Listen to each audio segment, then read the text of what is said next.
Baik, Pak Satria, Assalamualaikum warahmatullahi wabarakatuh. Waalaikumsalam. Gimana Pak kondisinya sekarang?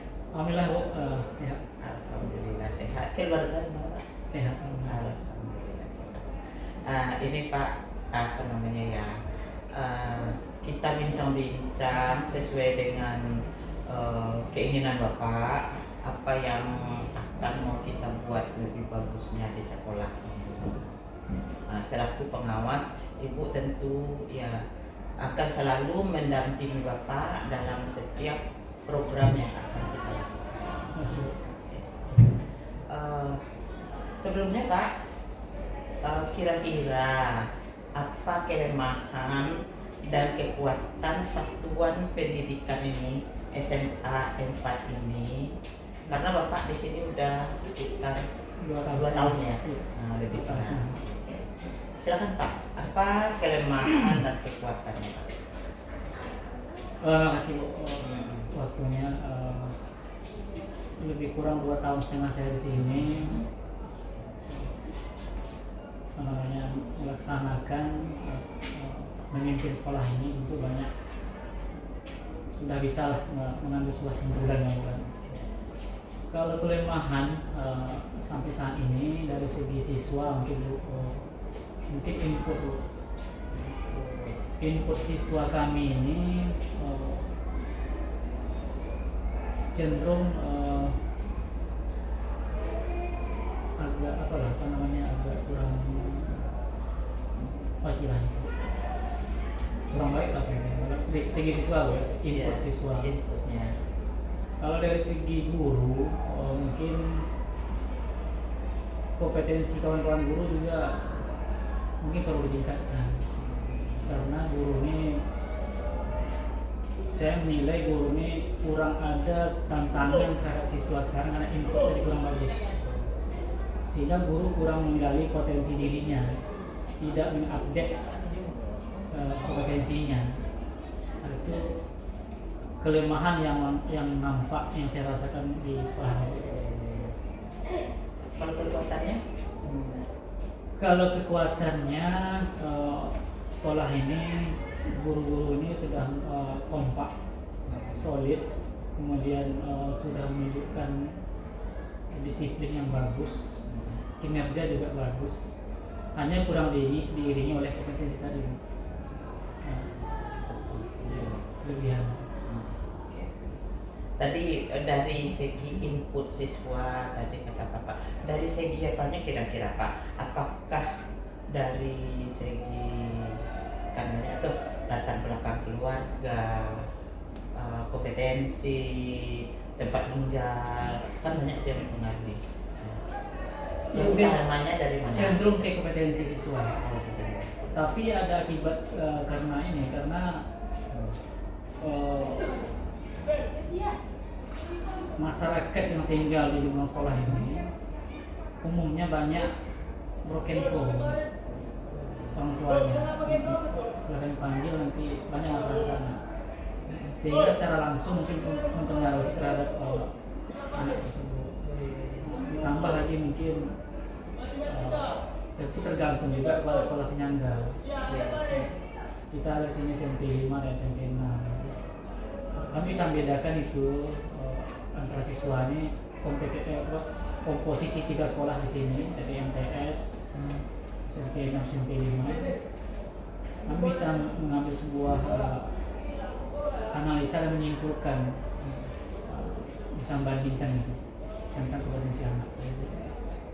Jadi pada umumnya itu dipengaruhi oleh latar belakang keluarga Pak ya? Iya, keluarga dan masyarakat. Keluarga dan masyarakat. Iya.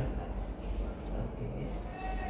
Nah, Bapak udah tahu itu kelemahannya. Kira-kira langkah konkret apa yang akan Bapak buat untuk meningkatkan input itu tadi? Kalau input siswa, kita tak bisa intervensi Bu. Kita tak bisa memberikan pengaruh untuk meningkatkan kompetensi input siswa, karena bergantung pada sekolah penyangga.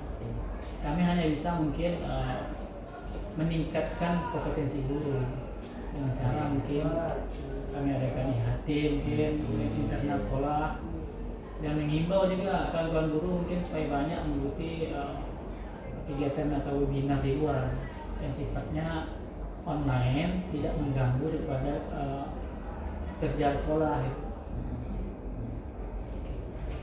Jadi intinya Bapak mendukung guru untuk meningkatkan kompetensi melalui IHT yang tidak mengganggu guru ini. Ya, sesuai dengan program pemerintah sehari belajar seharusnya. Tapi nampaknya belum bisa terlaksana. Kemudian terhadap menyikapi kelemahan dan kekuatan yang telah Bapak identifikasi tadi, apakah mempengaruhi rencana dan program pembelajaran yang akan dilakukan di sekolah? Program sekolah baik perencanaan itu tidak dipengaruhi oleh dua faktor tadi.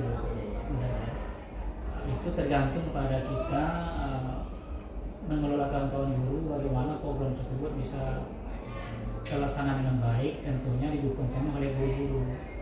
Artinya di situ kita butuhkan kerjasama dan partisipasi yang baik dari semua guru. Berarti intinya kekuatan kolaboratif yang Bapak angkat. Iya.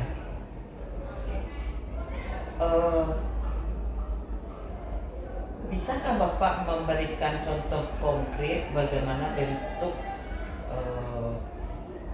kekuatan kolaboratif yang sudah dijalankan di sekolah? Misalnya di semester ini Bu, kami baru mulai tahun ini. Saya rasa kalau menurut saya lah itu kolaboratif yang bagus kami sama guru dalam menerapkan sistem pembelajaran di co-kurikuler. Misalnya di kelas 10 ada 5 kelas, itu terbagi ada 5 program juga. Ada yang kelas FL3N, ada kelas O2SN, ada kelas OSN, ada kelas STEM. Dan kelas 12 itu kami melaksanakan program STEM. Nah, kolaborasinya adalah semua guru terlibat aktif dalam co-kurikuler pada hari Selasa dan Kamis.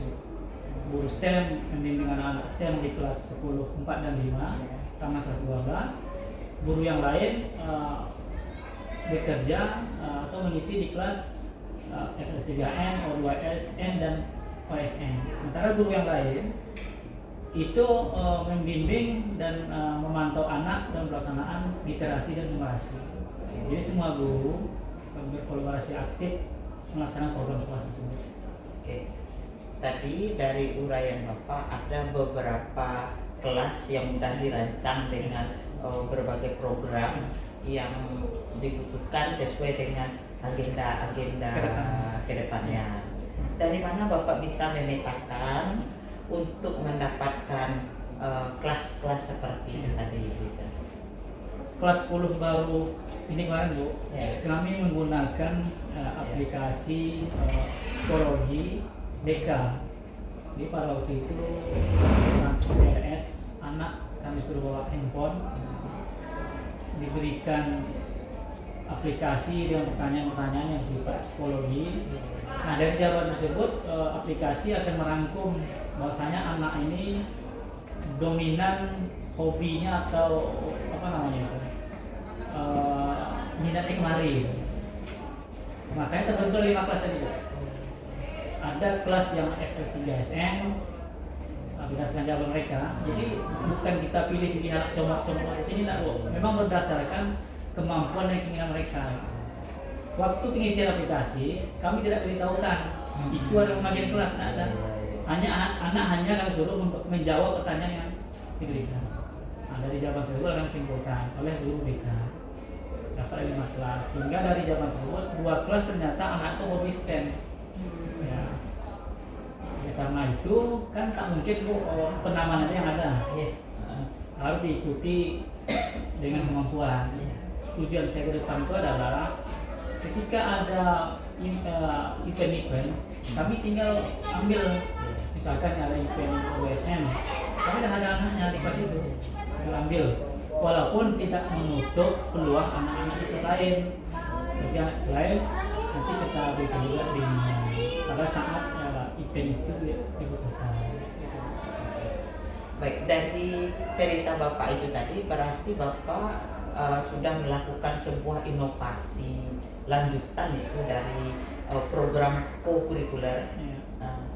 Bapak udah mengembangkan kegiatan co-kurikuler itu di samping untuk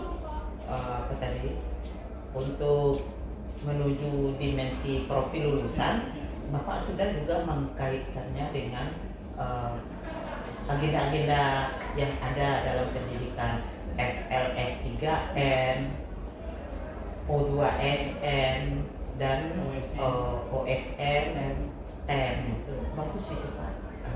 Kira-kira, nah gini pula, dari program-program yang sudah Bapak buatkan itu tadi, nah bagaimana Bapak menyusun penganggarannya di dalam AKAS? Tercover enggak itu di dalam AKAS? Co-kurikuler khusus di kelas 10 yang 5 kelas dengan 4 program tadi, Ya. itu semua tidak menggunakan biaya di BOSP atau tidak masuk ke atas. Karena kami berupaya bagaimana STEM itu, kalau LS3N kan tidak itu guru yang masuk kan, Iya. OSN dan OBS juga itu tidak, guru masuk tidak dibayar, artinya anggap guru mengajar seperti biasa. Iya. Kok ngisi kok anak kan. Mungkin yang perlu biaya itu adalah STEM, karena STEM itu kan dia cenderung kayak proyek praktek Bu, ada produknya. Dan kami berupaya di kelas 10 ini produk atau proyek yang sifatnya sederhana. Kami mulai dari hal-hal yang sederhana di kelas 10 ini. Tujuannya nanti di kelas 11. Kelas 10 dia tidak punya konsep tentang STEM minimal dulu. Kelas 11 nanti barulah kita mulai yang lebih lagi daripada kelas 10 kan. Di kelas 10 ini kami cenderung sifatnya proyek yang energi yang terbarukan. Anak-anak kami bawa ke konsep bagaimana memanfaatkan tenaga surya, air mungkin, sampah mungkin. Jadi tidak memerlukan biaya yang banyak. Termasuk juga STEM di kelas 12. Hanya memerlukan biaya yang kalau kami kalkulasi di satu kelompok itu tidak menghabiskan biaya 100.000. Misalkan kita butuh untuk tenaga surya, ketika masuk ke rumah pakai ID card, kita tempelkan, nyala, itu hanya butuh beli sensor aja.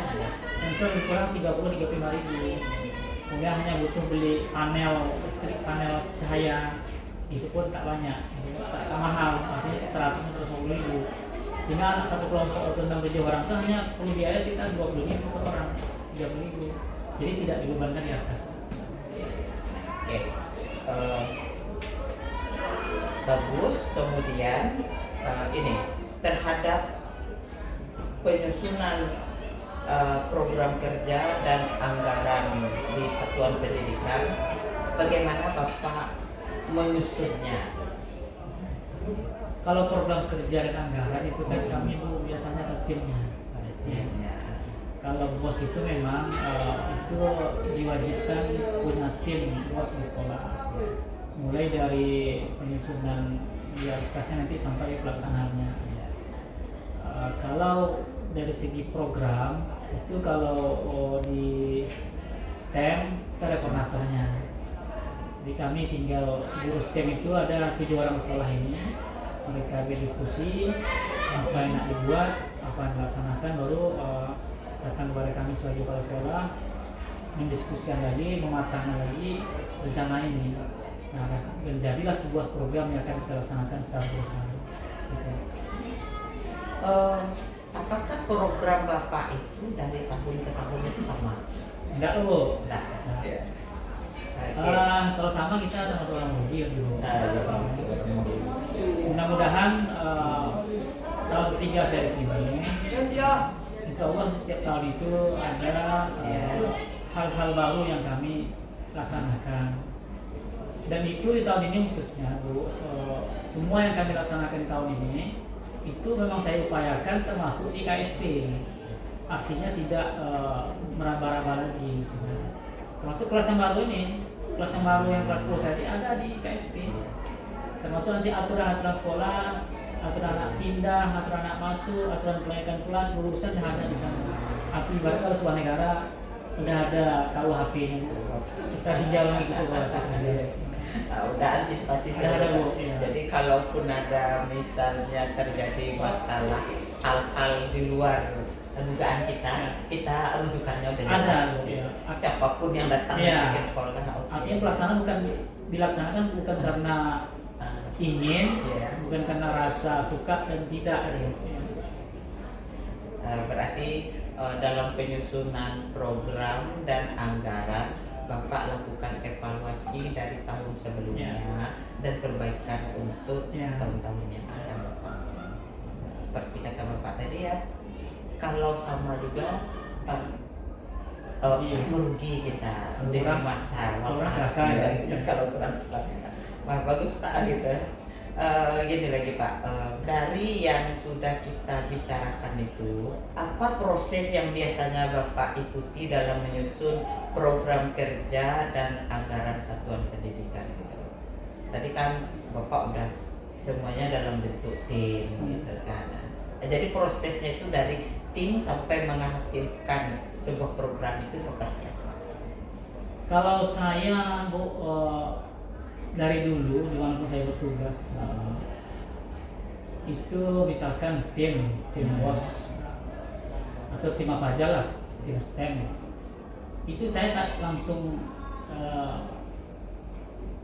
tak langsung saya ikut campur di situ. Enggak. Tim itu saya panggil koordinatornya biasanya, mereka yang diskusi Bu. Silakan diskusi yang mau kita buat tuh ini, tujuan kita nanti ini, silakan dipikirkan. Sehingga kawan-kawan itu kan dia muncul apa Bu, bebas dia berpikir, memunculkan ide-idenya. Nah setelah mereka munculkan idenya, saya tinggal panggil di koordinatornya, apa hasilnya? Ini apa hasilnya? Saya hanya tinggal mematangkan Bu, mana yang kurang matang dimatangkan, mana yang ibarat keluar koridor saya betulkan. Itu tugas saya sebagai kepala sekolah. Kalau saya langsung terjun nanti, guru-guru malah tidak berkembang. Dia tidak memunculkan ide-ide karena hanya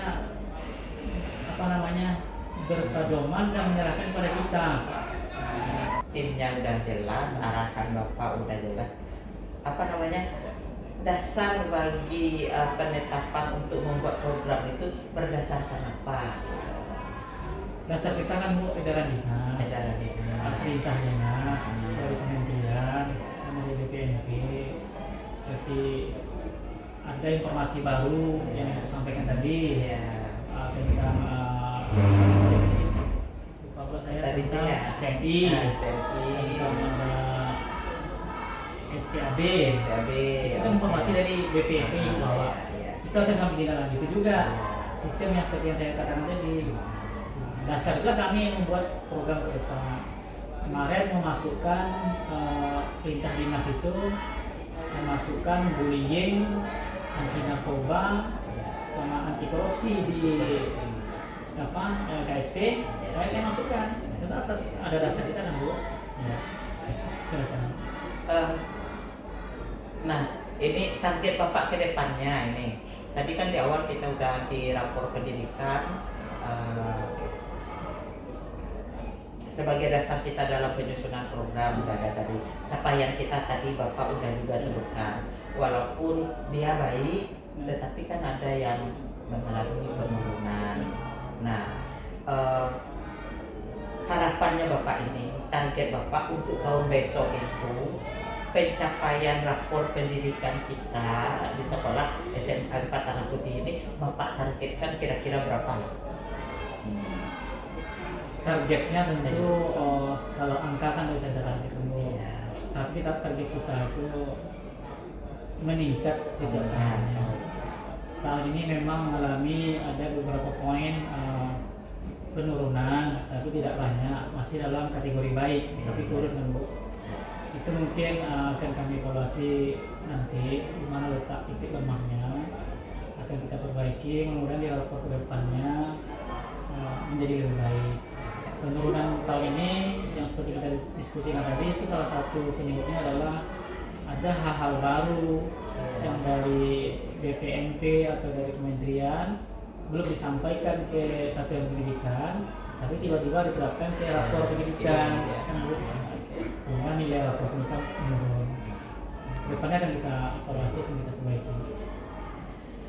Terkait tadi itu juga dari rapor pendidikan yang ada penurunan itu, apakah Bapak ada mengambil semuanya rekomendasi keseluruhan atau ada skala prioritasnya Pak?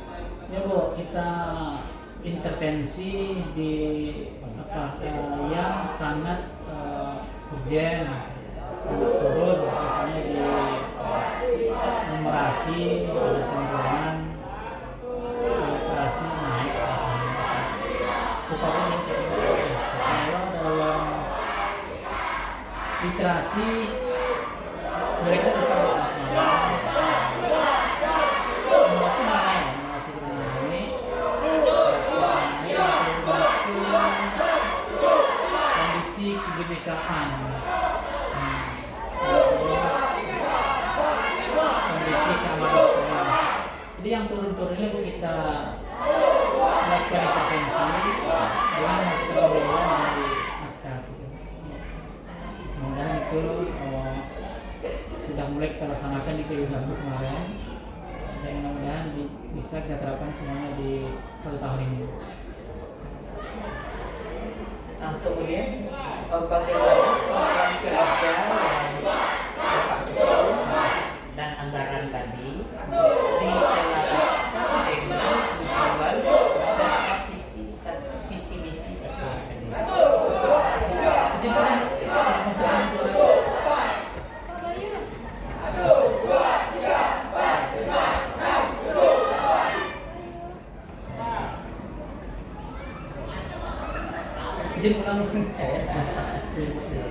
Ulang lagi ya, kita potong aja ya. Jadi tadi bagaimana program kerja dan anggaran sekolah tadi Bapak sesuaikan dengan visi misi dan satuan pendidikan. Acuan kita kan bukan ke visi. Visi kan nanti kita turunkan melalui EKT. EKT kan titik pijak kita pada rapor juga. Jadi semuanya nanti teranggarkan berdasarkan visi juga jadinya. Artinya kerja kita selama 4 tahun sesuai KTDN kita mengarah ke visi yang sudah kita buat kita semuanya. Tapi memang sesuai dengan kemampuan sekolah secara pelan-pelan kita laksanakan. Jadi dalam penyusunan program tadi semua warga sekolah ibaratnya kalau di DPR itu sidang komisi, kemudian sidang paripurna, baru keputusan. Intinya ada tim, kami kemudian semua program sekolah. Tetap saya sampaikan secara umum ke kawan-kawan melalui rapat. Kadang kawan-kawan di sekolah ini sudah terbiasa Bu, dan rapat saya tidak menggunakan jam belajar. Enggak. Saya tetap hanya mengambil waktu di sisi-sisi ketika istirahat ambil 10 menit ke 15 menit itu aja, tidak akan mengganggu jam pelajaran. Karena kita komitmen itu adalah anak yang harus kita lakukan. Kira-kira bagaimana Bapak memastikan alokasi anggaran yang tepat untuk mendukung program yang direncanakan? Biasanya kalau ada masuk di atas di anggaran Bu, disetujui oleh dinas, insya Allah kita laksanakan. Jadi mudah tidak ada. Jadi berarti selama ini semua program yang sudah kita susun, kemudian sudah tertuang ke dalam RKT dan RKS, semua bisa dilaksanakan. Insya Allah dilaksanakan, ini tidak ada kendala lagi. Kira-kira ke depannya Bapak mau kita coaching ini mengenai apa, Mak? Topik apa lagi, Bu? Saya inginnya gini Bu, tentang kompetensi guru, Oh, kompetensi.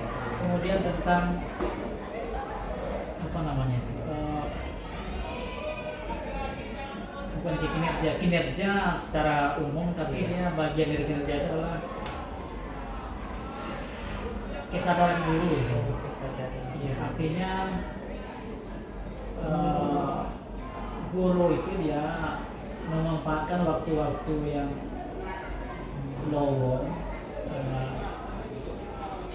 dia perhatian terhadap sekolahnya. Saya ingin begitu, karena sekolahnya adalah rumah kedua, 8 jam kita sekolahnya. Artinya bagaimana sekolahnya indah itu tanpa ada perintah dari kepala sekolah. Saya ingin tumbuh kesadaran dari guru, rasa cinta yang memiliki terhadap sekolah ini. Itu yang saya nilai masih belum full ya.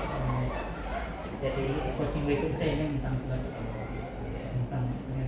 bagaimana meningkatkan integritas lah gitu ya Pak ya, kompetensi dan integritas guru untuk memajukan kualitas pendidikan di setidak-tidaknya SMA kita. meningkatkan kemampuan dirinya. Kalau dirinya udah mampu, Ya. tentu ilmunya akan tersalurkan ke anak-anak.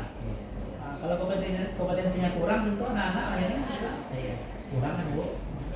Kesadaran itu yang saya nilai kurang sama guru-guru untuk ikut misalkan webinar online, kegiatan apa di hari Sabtu atau Jumat siang kan, itu agak kurang. Kesadaran itu nanti mungkin saya tidak bantu sama Ibu sebagai pengawas pembina untuk mengajak kawan-kawan guru lebih bersemangat untuk meningkatkan kompetensi dirinya. Mungkin kalau untuk S2 pun sekarang namanya online Bu, ya kan bisa aja. Itu saya lakukan, saya himbaukan juga. Tapi mungkin kawan-kawan kan menyangkut tahu biaya segala macam. Oke. Baik Pak, untuk pembicaraan kita kali ini tadi dengan apa program yang sudah Bapak sampaikan, oke. Kedepannya Bapak ingin kita berbicara lebih serius lagi tentang peningkatan kompetensi kesadaran untuk meningkatkan kualitas pendidikan. Oke, mungkin kapan waktunya kita sepakati lagi. Nanti kapan Bapak siap kasih informasi Ibu, dan Ibu bisa juga menyesuaikan dengan waktu. Oke Pak, terima kasih. Demikian saja pertemuan kita kali ini. Mohon maaf atas segala kekurangan. Kita sama-sama semangat untuk menjalankan tugas kita. Terima kasih Bu, juga sudah melakukan coaching ini, sudah sharing ilmu dan wawasan kepada saya pribadi khususnya. Itu nanti sangat bermanfaat untuk saya pribadi dan tentu efeknya ke sekolah. Iya. Mengapa nanti bisa kami terapkan, kami laksanakan yang baik-baiknya. Terima kasih.